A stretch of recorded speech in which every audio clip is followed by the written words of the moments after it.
स्वस्थ हो जाएंगे। कुल मिलाकर अगर हार्ट अटैक से आपको बचना है तो अपने दिल को आपको स्वस्थ रखना पड़ेगा।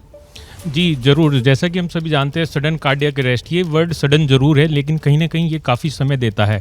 ये जितनी भी हार्ट की डिजीज़ है, चाहे वो कोरोनरी आर्टरी डिजीज़ हो या बाकी डिजीज़ हो, उसको डेवलप होने में 1 दशक लगता है कम से कम। तो कहीं ना कहीं हमें ये सिम्टम्स आ रहे होते हैं और हम सिम्टम्स को इग्नोर कर रहे होते हैं।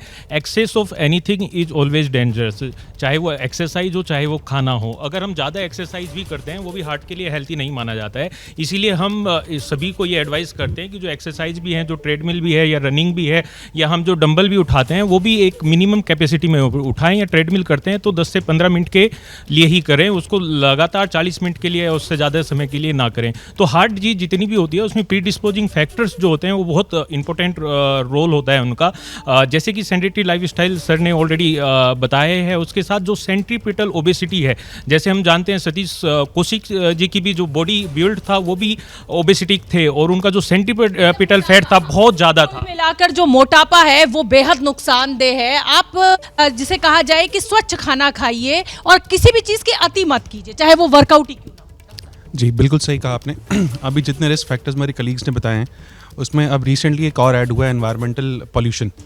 तो हम दिल्ली एनसीआर में हम लोग हैं, it is air quality index is most of the times in a very poor parameters. तो in addition to sedentary lifestyle, alcohol and smoking, diabetes, hypertension, environmental risk factor is also now a major risk factor for cardiovascular events.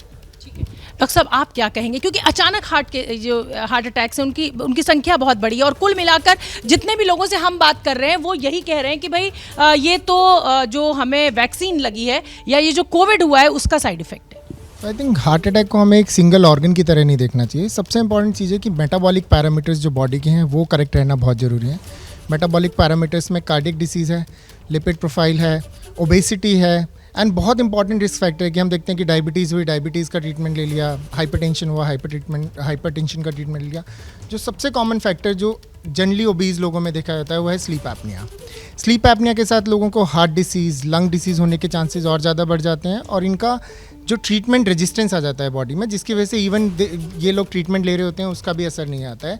जैसा कि कुछ समय पहले हमने देखा था कि पप्पी लाहिरी जी की भी डेथ हुई थी और इसका मेन रीज़न स्लीप एपनिया माना गया था। तो स्लीप एपनिया ना सिर्फ आपकी स्लीप में आपकी बॉडी के बाकी ऑर्गन्स पे इफेक्ट डाल रहा है बल्कि डे टाइम में भी, क्योंकि स्ट्रेस फैक्टर बहुत ज़्यादा है। तो उसके ऊपर अगर कोई भी एड ऑन स्ट्रेस आता है तो वो आपके हार्ट या लंग को फेल। क्या मजबूरी है मेरी, बताइए। मैं अभी आपको बताती हूँ कि मैंने ओए होए होए होए नमकीन के चटकारे लेते हुए टकटकी मार के डिबेट शो को पॉज रिपीट कर कर के देख रहे हैं जोगिंदर जी। इनकी तरह आप भी देखें अपनी फेवरेट डिबेट्स को रिपीट कर और डाउनलोड कीजिए एबीपी लाइव ऐप अपने स्मार्ट टीवी पर।